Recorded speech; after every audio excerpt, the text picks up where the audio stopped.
Thought it was time to do a video on my Ibex 800T here, made by CFMOTO. Got a few tasteful mods that I want to talk about, what I've done, and go over the bike, what my thoughts are. A lot more videos showing up on these as it's becoming a little bit more popular. But yeah, I'll go over what I have and what I think, and let's get started. One of my favorite mods, accessories I added was this little windshield, what do they call that, like a visor or extender, and I got that on Amazon, just a kind of a cheap Amazon attachment. It clips on here, it's adjustable, but the wind buffeting on this was excessive for me, and adding that was a game changer. And it wasn't that expensive on Amazon. They have more expensive brand name ones, but that one was awesome. Always up front, nothing too crazy. I did add these genuine bark busters. So this thing comes with just plastic guards, but you get the actual, solid aluminum bark buster protection there.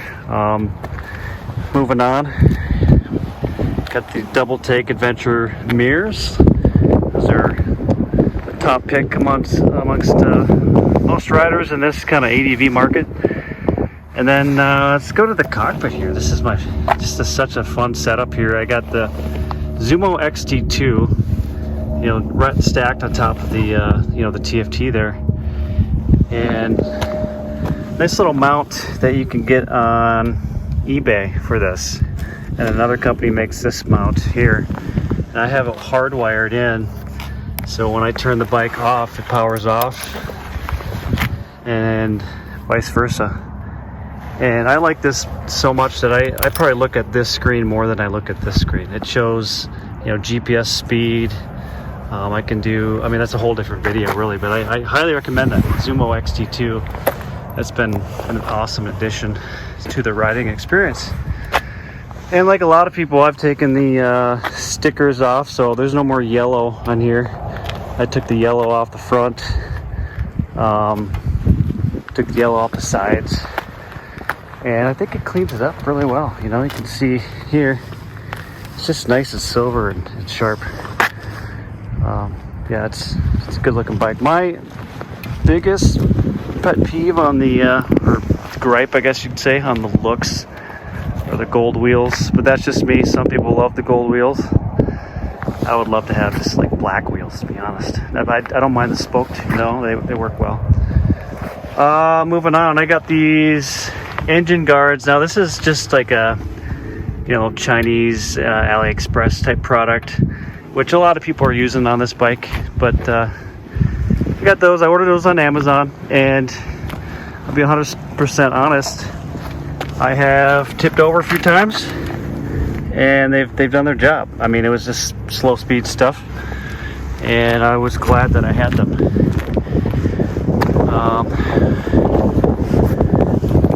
Let's go to the tires. I got the Shinko 705s. It's kind of a common setup for people to start off with. I'm new to ADV off-road stuff, so that's kind of where I'd start. I haven't even noticed my racks are black.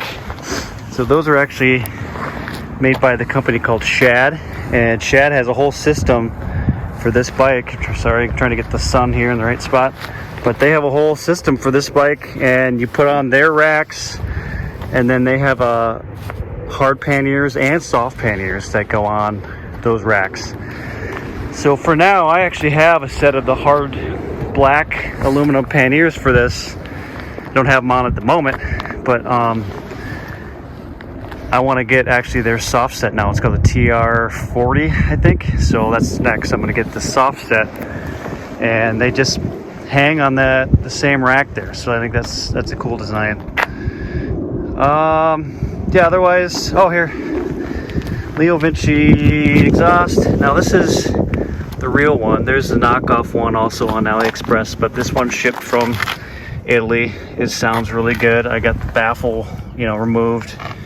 It's got this cool little carbon fiber shield that comes with it. The aftermarket ones, the pipe tends to turn color, and it looks, somewhat real, but it's not quite what this is. So there's another little carbon fiber shield there. So that's cool. That was a nice touch, and it sounds pretty good. It's not going to translate a cell phone video, but I really do like it. It really adds to the riding experience, to be honest. So yeah, it's a good looking bike, fun bike. These auxiliary lights I run all the time just for visibility. So those things are running all the time, and then it's a good looking bike. Yeah, so far, highly recommend it. My next few things I plan to do, tune. There's a couple tuning companies now that are coming out with tunes where basically you send in your computer and they'll program it, flash it or whatever, and then they'll send it back to you. So I plan to do that. I'm going to give that a try. It's, the throttle mapping isn't the perfect on this, and that's something that needs to be addressed. Oh, one thing I forgot here, I got these Alt-Rider foot pegs, and these things are awesome, but they're not perfect. For one, it wasn't meant for this bike. I bought a set that was meant for the KTM 790 Adventure, thinking maybe that they would work because this bike is based off of the 790 Adventure KTM. So I had to actually modify these, and they still need a little bit of work. They're on there, but they don't really fold up because they're so tight on there right now. So I need to do some grinding more and just kind of maybe remove a little bit more material on each side so that spring has more room in there to let that rotate. But so far I do like them better as far as how they feel with the boot and standing on and control and stuff.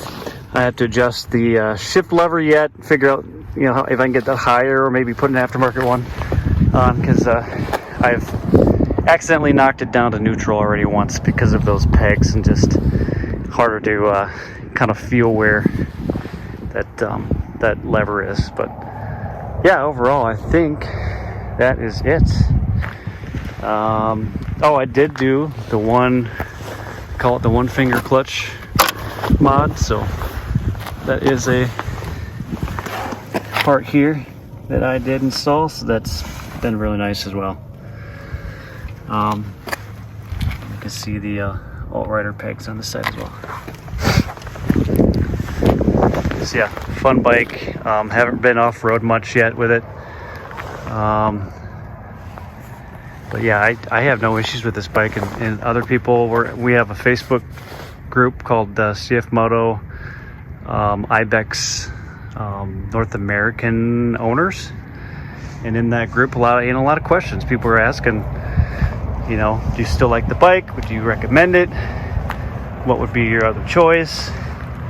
And really, for the price, there is not another bike that is on my list that I'm like, man, obviously the new BMW 1300 GS or whatever, that's the king, but you're gonna spend what, 12 grand on top of this for one of those. And at my skill level and where I'm at in riding, I'm extremely happy that I spent $10,500 on this bike, and I have everything from heated seat, heated grips, cruise control,